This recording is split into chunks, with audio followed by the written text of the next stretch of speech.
येथे उपस्थित असलेल्या सर्वांनाच मी Sandhya Atul Yadav S T public स्कूलची विद्यार्थिनी सर्वप्रथम अभिनंदन करते. पुणे येथे 15-20 लोकांच्या जमावानं 4 कुत्र्यांना रॉकेल टाकून जिवंत झालं. 16 कुत्र्यांना अनाथ विष टाकून मारलं गेलं. अहो कुत्र्यांचं तर सोडाच, त्या आधीच्या महिन्यात नांदेडमध्ये एकाच पाठीवर पाय देऊन आलेल्या सख्या भावानं भर रस्त्यात बहिणीच्या पोटात चाकू खुपसून खून केला. तो गर्दी जमा झाली, पण एकाचाही हात त्या भावाला थांबवू शकला नाही. थांबवणार तर कसे? ते तर घडलेल्या घटनेचे मोबाईल मध्ये प्रक्षेपण करण्यात मग्न होते. रस्त्याच्या बाजूला झाडीत दोघांवरती खुनी हल्ला झाला. मित्राचा जीव गेला आणि मुलगी जीवाच्या आकांतेनं अर्धमेल्या रक्तबंबाळ अवस्थेत मदतीची याचना करत होती. तेथेही गर्दी जमा झाली, पण ती गर्दी फक्त शूटिंग करण्यातच व्यस्त होती. कुत्र्याला जाळताना, बहिणीला तडपडून मारताना आणि अर्धमेल्या रक्तबंबाळ अवस्थेत मदतीची याचना करताना समोरच्या गर्दीतील मदतीचा हात देऊन माणुसकीची जात निभावणारा एकही मायकाला तिथे हजर नव्हता. होता तिथे माणूसच गैरहजर होता. आणि हाच माणूस शोधण्यासाठी मी आपणासमोर विषय मांडते, गर्दीत माणसांच्या माणूस शोधते. मित्रांनो, कोणत्या तरी महाकवीनं असं म्हटलंय, बंधू रक्षकांची बनवेल भक्षाम्मा, झोपेल भयमुक्त अशी एकही रात नाही. माझाच देश आता माझ्यात राहत नाही, गर्दीत माणसांच्या माणूस जात नाही.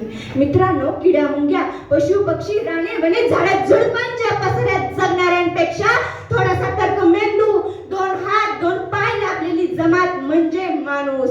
ज्याच्या हृदयात श्रद्धायुक्त प्रेमाचे अखंड झरे वाहतात तो माणूस. आहार निद्रा भय या 3 गोष्टी तर पशु पक्षी पण करतात हो, पण चौथी विचार करण्याची शक्ती ज्याच्यामध्ये आहे ना तो माणूस.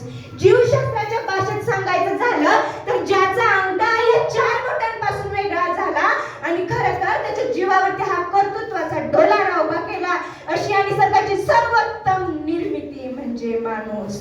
माकडाची शक्ती गेली, तो 2 पायावरती उभा राहिला, तो चालू लागला, तो पळू लागला. त्याच्या बुद्धीची धार एवढी की तो चंद्रावरती पोहोचला, त्याच्या बुद्धीची झेप एवढी की तो मंगळावरती पोहोचला. त्याने समुद्र मिळवला, त्याने नद्या अडवल्या, त्याने जंगल ताब्यात घेतली आणि इथंच सारा घोळ झाला. जशी त्याने जंगल ताब्यात घेतली तशी त्याच्या मनातली हिरवाई संपली. त्याने नद्या अडवल्या, पण मनातले प्रेमाचे झरे आटले. त्याने विशाल अशा समुद्रावर राज्य केलं, पण मनात एक संकुचित डबक तयार झालं. एका बाजूला त्याने ग्रह ताऱ्यांना प्रदर्शना घातल्या, पण दुसऱ्या बाजूला त्याच्या संवेदनांनाच ग्रहण लागलं. मुळात मित्रांनो, अगदी सोप्या भाषेत सांगायचं झालं तर माणूस माणसापासून दूर गेला, माणूस मूळ स्वतःच्या अस्मितेपासून दूर गेला.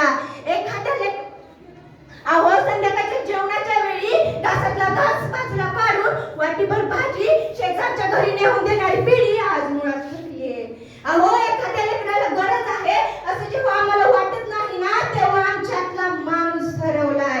आणि इथंच पाडगावकर म्हणतात, या झोपड्यात आली वाहुनी गटारे, चिखलात हुंदक्यांच्या माणूस शोधतो मी, कोलाहलात साऱ्या माणूस शोधतो मी, गर्दीत माणसांच्या माणूस शोधतो मी. मित्रांनो, आज कोणतंही वर्तमानपत्र काढा, कोणताही न्यूज चॅनल लावा, व्हॉट्सअप ओपन करा, फेसबुक लॉग इन करा, तुम्हाला प्रचंड गर्दी दिसेल.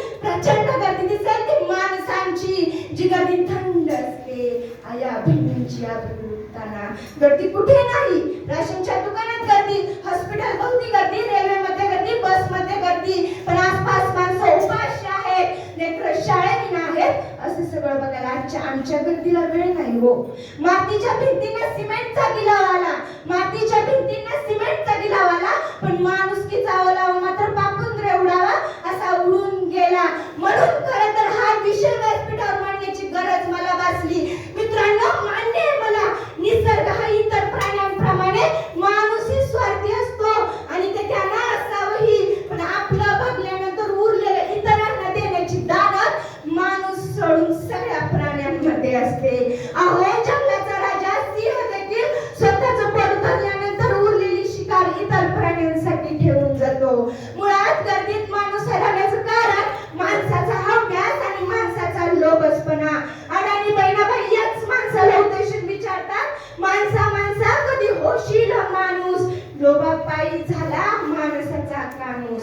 मित्रांनो, एवढं सगळं जरी असलं तरी या भयानक गर्दीत माणसाला शोधावंच लागेल. त्या माणसाची सुरुवात स्वतःच्या अंतःकरणापासून करावी लागेल. प्रत्येक घर स्त्री जन्माच्या स्वागतासाठी सज्ज असेल, तेथे सापडेल आम्हाला माणुसकी. जाती धर्माच्या गर्दीत जो फक्त भारतीय आहे अशी ओळख देईल ना, तेथे सापडेल आम्हाला माणुसकी.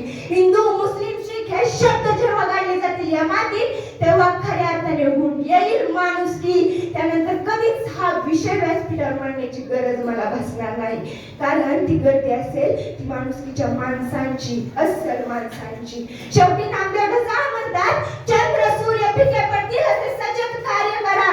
चंद्र सूर्य फिके पडतील असे सजग कार्य करा. एक तीळ सर्वांनी करंडून खावा, एक तीळ सर्वांनी करंडून खावा. माणसाचेच सुख रचावे, माणसाचेच गाणे गावे माणसाने, माणसाचेच गाणे गावे माणसाने. एवढे बोलून मी माझे